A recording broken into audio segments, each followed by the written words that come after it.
18 जनवरी 1952 कर्नाटक के गोपीनाथन नाम के छोटे से गांव में एक बच्चा जन्मा। ये गांव घने जंगलों से घिरा था, जहां पेड़ों की सरसराहट, जंगली जानवरों की आवाजें और रात का सन्नाटा रोजमर्रा का हिस्सा थे। उस बच्चे का नाम था कुस्से मुनिसामी वीरप्पन। गरीब परिवार में जन्मे वीरप्पन का बचपन बेहद कठिन था। स्कूल जाना उसकी जिंदगी का केंद्र नहीं था, उसके लिए तो जंगल ही उसका स्कूल था। बहुत छोटी उम्र में उसने जानवरों के पैरों के निशान पढ़ना, जंगल में रास्ते पहचानना और बंदूक चलाना सीख लिया था। जहां आम बच्चे गांव में खेलते और वीरप्पन जंगलों में घूमता था। किशोर उम्र में ही वीरप्पन गलत संगत में पड़ गया। दरअसल उसका चाचा अवैध शिकार और लकड़ी तस्करी में शामिल था। वीरप्पन भी उसके साथ जाने लगा। उस समय दक्षिण भारत के जंगलों में हाथी दांत और चंदन की लकड़ी की बहुत बड़ी काली मार्केट थी। इसके अलावा एशियन हाथी के दांत लाखों में बिकते थे। कहा जाता है कि वीरप्पन ने पहली बार करीब 17 साल की उम्र में हाथी का शिकार किया। इसके अलावा उसने एक मानव शिकारी को भी मार डाला था, जो एक छोटे से झगड़े में हुआ था। अब वो एक ऐसी दुनिया में फंस गया था जहां से वापसी मुश्किल थी।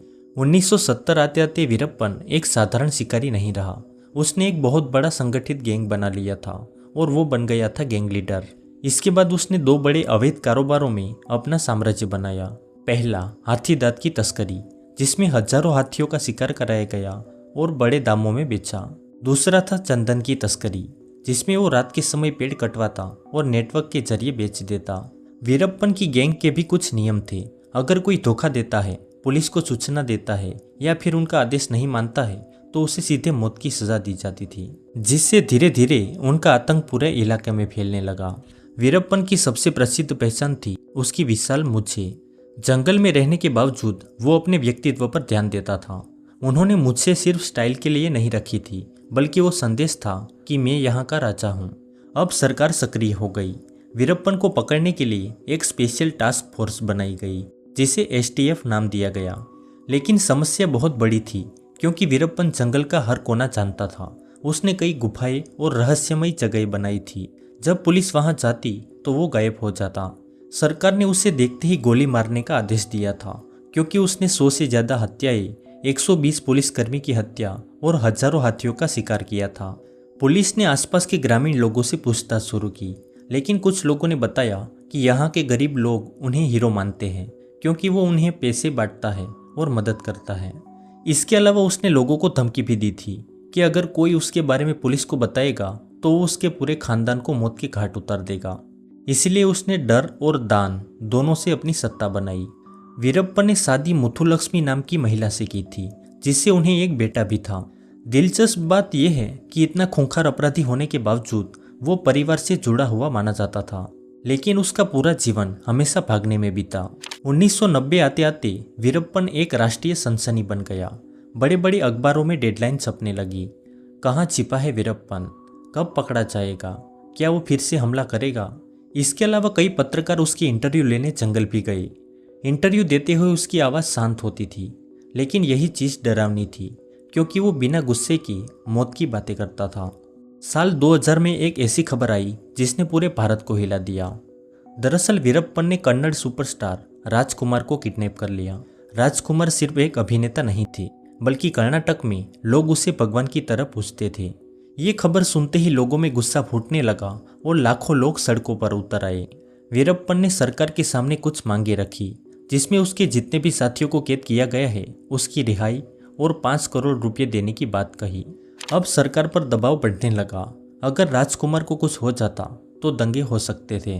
राजकुमार करीब 108 दिन तक कैद में रहे। पूरे देश की नज़र जंगलों पर थी। क्या वो जिंदा है? क्या सरकार वीरप्पन के आगे झुकेगी? 15 नवंबर 2000 को आखिरकार राजकुमार रिहा हुए, लेकिन कई सवाल आज भी अनसुलझे हैं। क्या सरकार ने वीरप्पन की मांगे पूरी की थी, या फिर कोई ऐसी डील हुई जिसे सरकार छुपा रही थी? दोस्तों, हर अपराधी की कोई न कोई कमजोरी होती है। ऐसे ही वीरप्पन की थी उम्र बढ़ना और स्वास्थ्य खराब होना। कहा जाता है कि उसकी आंखों में समस्या थी और उसे तुरंत इलाज चाहिए था।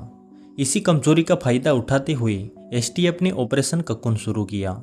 पुलिस ने जंगल के चारों ओर अपने जासूस लगाए और एक बहुत बड़ा नेटवर्क तैयार किया।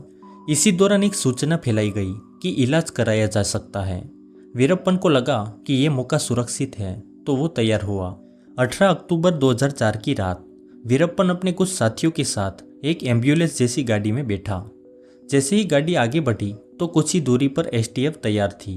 उन्होंने वीरप्पन को चारों ओर से घेर लिया और आत्मसमर्पण का मौका दिया, लेकिन वीरप्पन नहीं माना और उसने अपने साथियों के साथ मिलकर पुलिस पर ताबड़तोड़ गोलियां चलाई। कुछ मिनटों की गोलीबारी के बाद सब खत्म हो चुका था और वीरप्पन मारा गया। वीरप्पन के साथ उसका 52 साल का आतंक भी खत्म हुआ और पूरे देश में ये खबर फैल गई। एसटीएफ ने भी राहत की सांस ली और उनकी दशकों की तलाश खत्म हुई। दोस्तों, आज भी एक वर्ग उन्हें अपना हीरो मानते हैं, लेकिन सच्चाई यही है कि वीरप्पन एक खुखार अपराधी था। उसने न सिर्फ बेगुनाह हाथियों का शिकार किया, बल्कि अपनी सत्ता की भूख में अंधे होकर कई पुलिसकर्मी और बेगुनाह लोगों की हत्या की। एक बच्चा जो जंगल में पला, फिर जंगल का राजा बना और अंत में उसी जंगल ने उसकी कहानी खत्म कर दी। दोस्तों, आपको ये वीडियो कैसी लगी हमें कमेंट में बताएं और चैनल को सब्सक्राइब करके हमें सपोर्ट जरूर करें। धन्यवाद।